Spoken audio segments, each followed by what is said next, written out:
안녕하세요. 알고 싶고 듣고 싶은 골관절 지식에 대해 각 분야 최고 전문의들의 답변을 듣는 알면 쓸모있는 골관절 잡학사전 부민 알쓸골잡입니다. 오늘 알쓸골잡에 새로운 분이 오셨습니다. 족부 족관절 전문의 이인혁 실장님입니다. 안녕하세요. 안녕하세요. 안녕하세요. 저는 서울부민병원 관절센터 이인혁입니다. 알쓸골잡 첫 출연이신데 소감이 어떠신가요? 제가 서울부민병원 유튜브에 출연했던 적이 있어서 경력직이긴 한데요.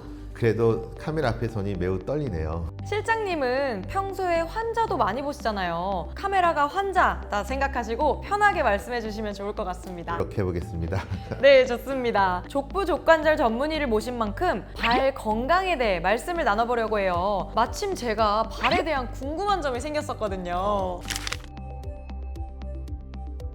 저는 스케줄에 따라서 또 날씨에 따라서 코디를 하고 있거든요. 특히 요즘에는 날이 더워서 좀 가볍거나 통풍이 잘 되는 신발을 주로 신는데요. 운동화가 아니라서 그런 걸까요? 좀 조금만 걸어도 발이 금세 피로하더라고요. 여름에는 발에 땀이 차서 좀 샌들이나 슬리퍼처럼 가벼운 신발을 신는 분들이 많은데요. 이런 신발을 오래 신으면 발 건강에 안 좋을까요? 슬리퍼나 샌들은 밑창이 얇고 딱딱한 것이 많은데요. 이것이 쿠션 역할을 하지 못하기 때문에 발바닥 근육에 과도한 압력이 가해져서 발바닥이나 뒤꿈치에 미세한 손상이나 염증이 생기면서 족저근막염이 될 수가 있습니다. 근데 저는 블로퍼도 종종 신는데요. 블로퍼는 로퍼처럼 앞쪽이 막혀서 발등을 이렇게 덮고 있지만 뒤쪽은 발꿈치가 드러나는 슬리퍼 형태의 신발이에요. 아무래도 뒤축이 없다 보니까 발가락에 힘을 주고 걸을 때가 많은데 그러면 발 건강에 좋지가 않은가요? 걸을 때는 뒤꿈치가 먼저 땅에 닿고 발바닥의 아치를 통해서 힘이 이제 분산이 되게 되어 있는데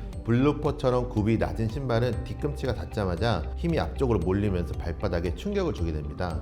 특히 블로퍼는 뒤축이 없어서 바닥에 닿는 힘도 약해 체중이 잘 분산되지 않아 발에 가해지는 충격도 커지게 됩니다. 슬리퍼와 비슷하긴 해도 슬리퍼와 달리 앞쪽이 무거워서 걷는데 힘이 더 들어갈 것 같기는 하더라고요. 족저근막은 발꿈치 뼈에서 발바닥 앞쪽으로 이어지는 굉장히 두껍고 강한 섬유띠를 얘기하는데 발바닥의 아치를 유지해주고 발에 전해지는 충격을 흡수해서 걸을 때 중요한 역할을 합니다.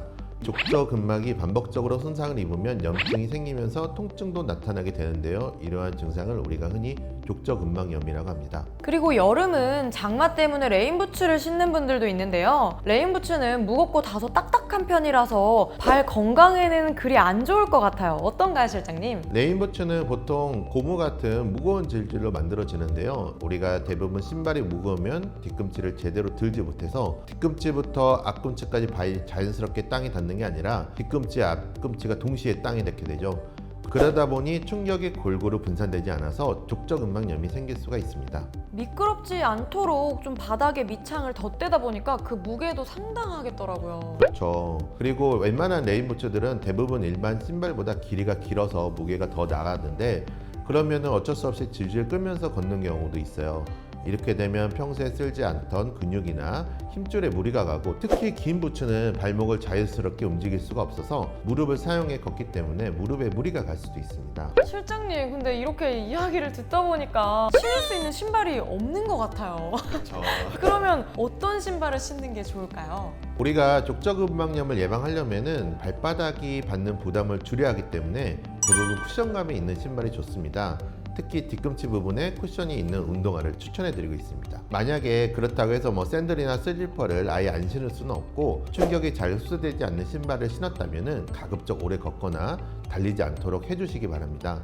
그리고 걸을 때도 뒤꿈치부터 발가락 순으로 항상 힘이 받도록 이어지도록 신경 써주십시오. 그렇다면 평소에 발 건강을 위해 하면 좋은 것도 있을까요? 우리가 먼저 족저근막을 늘리는 스트레칭을 하면 좋은데요. 미지근한 물에 조격을 먼저 해주시고 부드럽게 마사지를 해주시고요. 그 다음에 발바닥 앞쪽에 밴드를 걸어서 무릎을 쭉 핀 상태에서 충분히 당겨주는 스트레칭이 굉장히 좋습니다. 실장님, 그러면 오늘의 알쓸골잡 한 문장으로 요약해주세요. 발 건강은 발을 감싸는 신발로 지켜주세요. 골관절 궁금증이 해결되는 그날까지 부민 알쓸골잡은 계속됩니다. 그럼 다음 시간에 또 만나요. 안녕!